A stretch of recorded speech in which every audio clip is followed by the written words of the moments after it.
Why we would live in Kuala Lumpur. In our last video, Could We Live in Kuala Lumpur? You all saw what a gorgeous city it is. And if you didn't see it, make sure you check it out. We were there for 5 weeks as tourists. Oh my God, we just loved it. But during our time there, something just clicked. Just like that, we went from tourists to potential expats in search of our new home. In a matter of a few days, it was no longer, could we live here, but why? And we are going to share with you the countless reasons to make Kuala Lumpur your next home. So as we get into the details, please remember to subscribe, like, and share.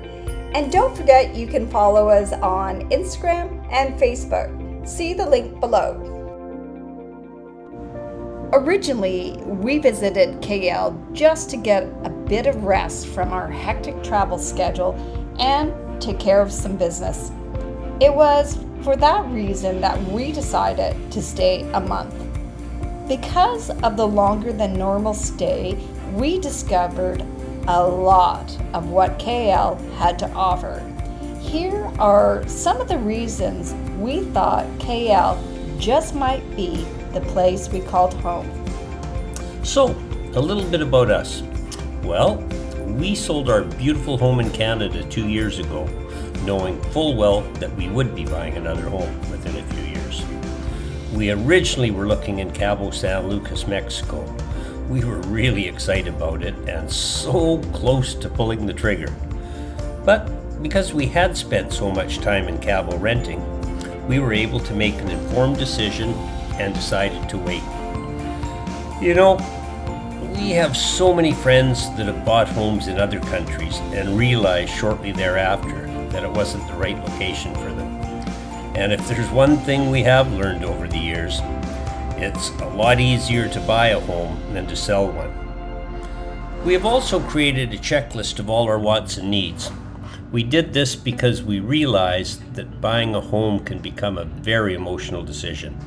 Sometimes just by reviewing our list, it brings us back to reality.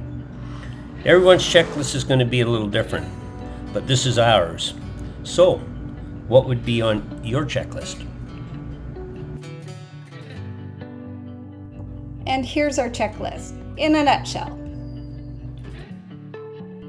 If I could add a donkey, I would. Just kidding. Climate.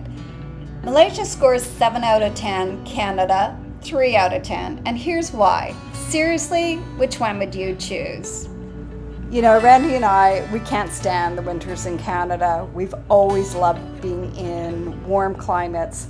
Malaysia has a really warm climate, sometimes a little too humid for me, but otherwise perfect. Healthcare is available in both countries. For us, Malaysia scores a 9 out of 10, meanwhile in Canada, 2 out of 10. Here's why. The only option in Canada is public. Most Canadians no longer have a family doctor, and the wait times can take months and even years to see a specialist.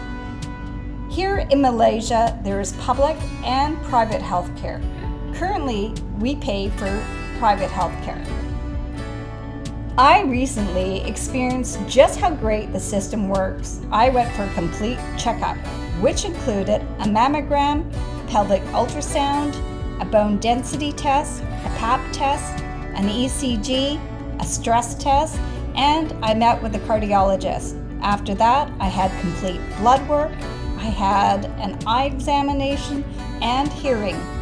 Then I met with a dietitian, and then I discussed all the results with the doctor. It was so efficient, thorough, and complete. It would have taken me years to arrange this in Canada. Entertainment and things to do. Nightlife, restaurants, nothing can beat KL. We give it a 10 out of 10. In Canada, 6 out of 10. As much as we love Hockey Night in Canada, it is just too expensive. We really notice the difference when going out for dinner. In Canada, an average dinner is going to cost you $100 US. Meanwhile, in KL, about $35 US. Efficient transportation. Getting around KL and Malaysia is easy, swift, and cheap. Whether you choose the LRT, Grab, taxis, or even flights around Malaysia, Malaysia scores a 10 out of 10. Canada, a 4 out of 10, just because it's so expensive. Nature and natural beauty, national parks, and landscape. Here we give Malaysia an 8 out of 10, Canada, 10 out of 10. When it comes to Canada, just about everyone knows there's not a more beautiful place in the world. Right from the Pacific coast through to the Atlantic coast, you will be in awe of the natural beauty.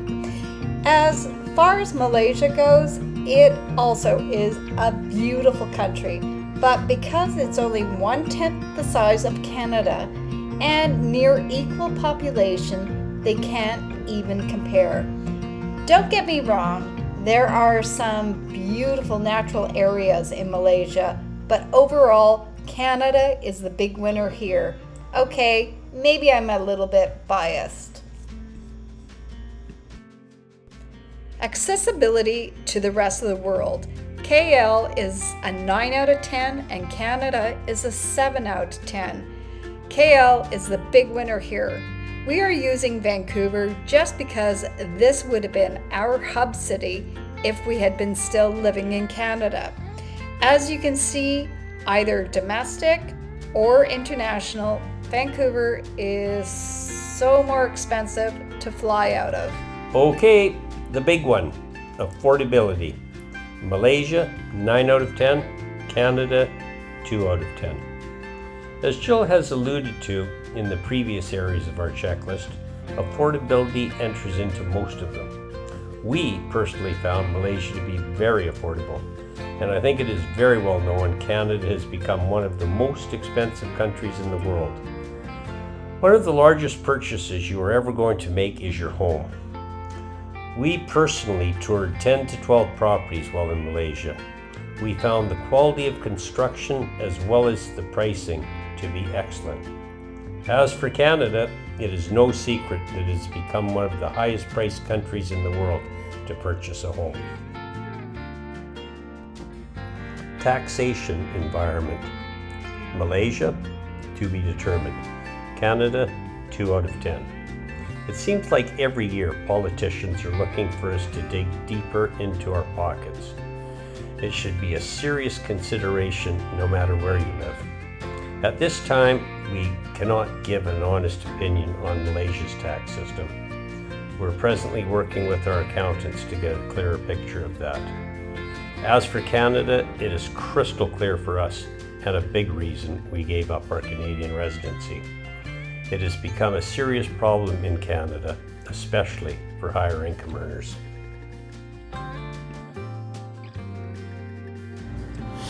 Sounds pretty good, eh? Well, we're not so sure. Thus far, everything seems wonderful, but there are always surprises, and there are still many things we have to look into. That is why we would definitely rent for at least 10 or 12 months before purchasing a home. And we can't emphasize this enough to everyone. So, it's now official. Malaysia is on the short list along with Mexico, and we're looking for the next.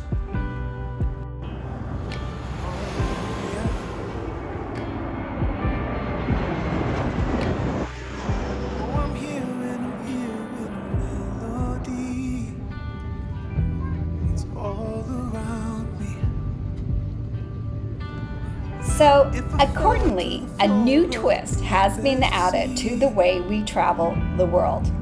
We are going to continue to travel to remote and exotic locations that we would never consider living in.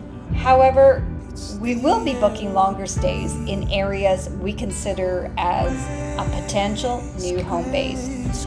We have a few locations already lined up, We are presently working on securing long-term rentals in Thailand, Mexico, and the Canary Islands. If anyone has any great suggestions to other areas for us to check out, please share. And as always, please remember to subscribe, like, and share. And thank you so much for watching.